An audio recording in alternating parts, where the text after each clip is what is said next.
A graça de Deus e este presente gratuito da justiça de Deus não abunda para ninguém a não ser pelo Cristo verdadeiro. E o Cristo verdadeiro é o Cristo que é revelado nas Escrituras. Ele é aquele que diz: a menos que você renuncie tudo o que possui, você não pode ser meu discípulo. Ele é aquele que diz: por que me chamam de Senhor, Senhor e não fazem o que eu digo? Ele é aquele que diz: muitos me dirão naquele dia, Senhor, Senhor. E ele lhes dirá: não é todo aquele que me diz Senhor, Senhor que herdará ou entrará no reino dos céus, mas aquele que faz a vontade do meu Pai que está nos céus. Ele é o mesmo que disse que vocês não devem ser meros ouvintes da palavra, mas praticantes. Ele é aquele que falou assim. Ele é aquele que disse: quando você fizer um banquete, não convide os seus amigos ricos, convide os pobres. Ele é aquele que disse: tome as suas posses e vendas, para que você tenha algo para dar aos pobres. Ele é aquele que disse que vocês provarão que são discípulos dele de diversas formas, pela maneira como tratam a sua palavra, pelo fruto que vocês produzem. Ele é aquele que disse repetidamente: siga-me. E quando os homens não o seguiram, eles foram embora e pereceram. Jesus Cristo é aquele a quem todo julgamento será entregue. O Jesus Cristo das Escrituras disse coisas duras aos homens. Jesus disse: a menos que a sua justiça exceda em muito a dos mais religiosos daquela época, você não herdará o reino. Ele é aquele que disse para não acumular tesouros aqui, mas para reservá-los para o céu. Ele é aquele que disse: bem-aventurados os pobres de espírito, bem-aventurados os mansos, bem-aventurados os que choram, bem-aventurados os pacificadores, bem-aventurados os que têm fome e sede. Não nessa ordem, mas estes... Ele é aquele que disse isso.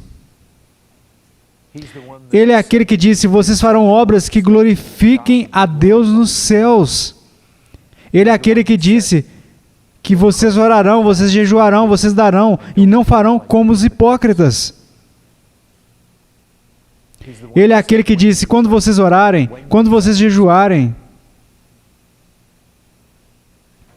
Ele é aquele que nos chamou para segui-lo, mesmo que seja necessário odiar pai e mãe. Ele é aquele que disse que se você ama alguém mais do que a ele, você não é digno dele.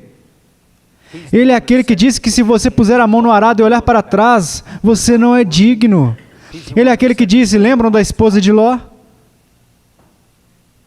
Ele disse coisas duras aos homens. Ele é aquele que disse para o líder dos seus apóstolos, que pensou pensamentos mundanos: para trás de mim, Satanás. Ele disse coisas fortes. Ele é aquele que mais falou claramente sobre o inferno e a sua realidade, e choro e ranger de dentes, e trevas exteriores, e que muitos dos que achavam que entrariam no reino seriam lançados nas trevas exteriores. Ele é aquele que pressionou os homens, dizendo que era melhor arrancar os olhos e cortar as mãos e os pés fora, do que ir para o inferno com aquele pé, com aquela mão, com aquele olho. E ele não estava falando de mutilação corporal. Ele estava falando de amputação espiritual e livrar-se de ídolos. Ele é aquele que dizia para as pessoas: vá e não peque mais, para que algo pior não te aconteça. Ele é aquele que dizia a alguém: vai e vende tudo o que você tem e dê para os pobres, então venha e me siga, e você terá tesouros no céu. E quando as pessoas não o seguiram, ele disse: tudo bem, você será apenas um cristão de segunda categoria. Ele não disse isso. Ele disse que é tudo ou nada. Você vende tudo por mim ou não. É rendição total ou não. Ele é aquele que disse: você não pode servir a Deus e servir ao dinheiro. Este é o Cristo das Escrituras. Ele não fez joguinhos com ninguém. Ele traçou a linha. Ele sempre disse: Você precisa avaliar o custo. É de graça, mas vai custar. Será necessário entregar tudo. Ele é aquele que disse, esforcem-se para entrar. Ele é aquele que disse, o reino dos céus é tomado por força, por violência. Ele é aquele que diz, esforcem-se para entrar, porque muitos buscarão entrar e não conseguirão. Ele é aquele que disse que no dia do juízo, se você não deu a sua vida pelo alimentar, pelo vestir, e dar de beber, e servir os necessitados, você será ordenado a se apartar, e você ficará à esquerda. Ele é aquele que disse para os homens que o seguissem, não importa o custo. Ele é aquele que disse que você precisa amá-lo mais do que você ama a sua própria vida. E se você ama mais a sua vida do que a ele, você não é digno dele.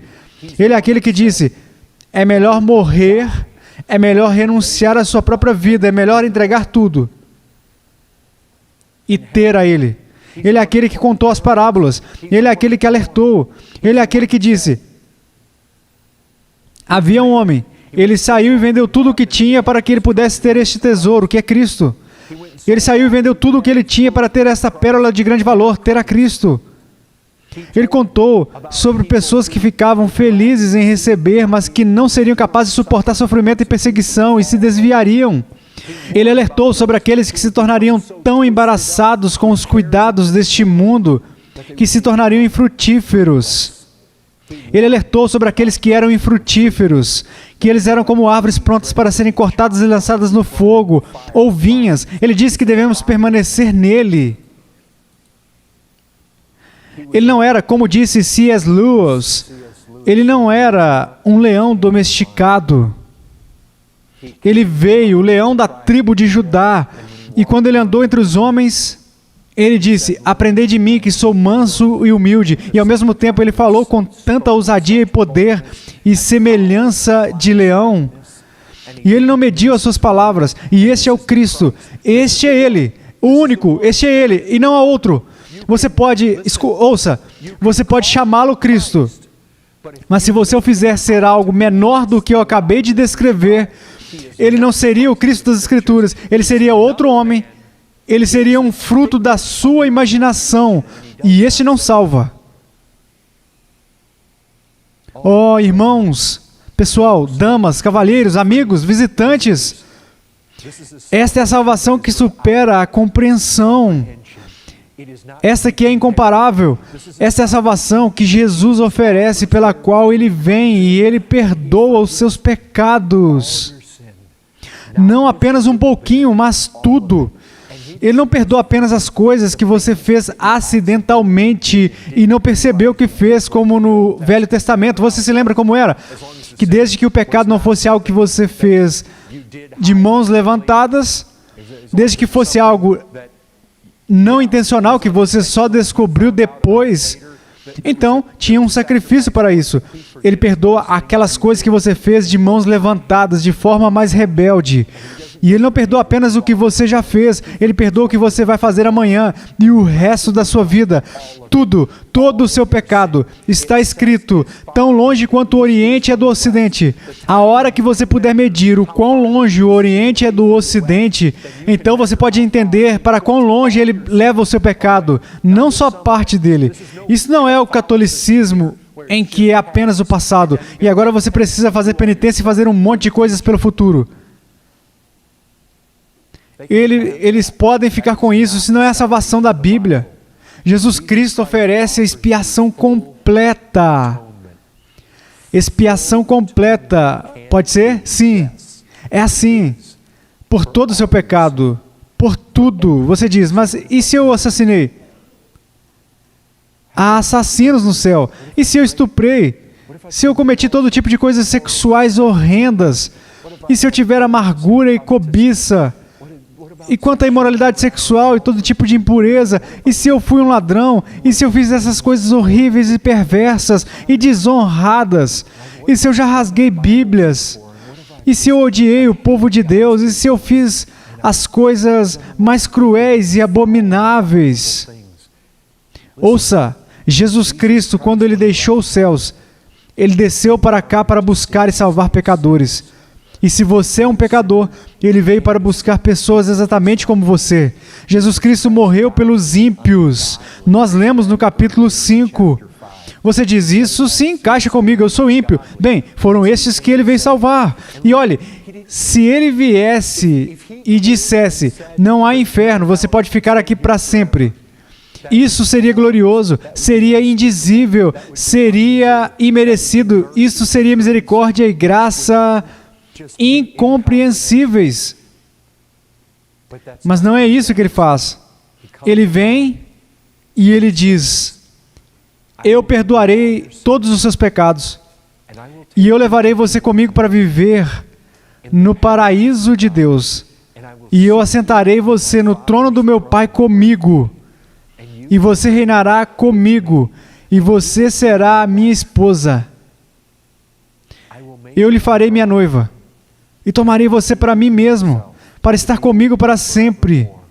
E você entrará na família de Deus. Você será um filho do Deus Altíssimo. Ele será o meu Deus e Ele será o seu Deus. Ele nos levará para tão grande glória. E não apenas isso, Ele nos transforma na mesma imagem dEle mesmo. Este é o tipo de salvação que Ele oferece. Mas apenas através deste único homem.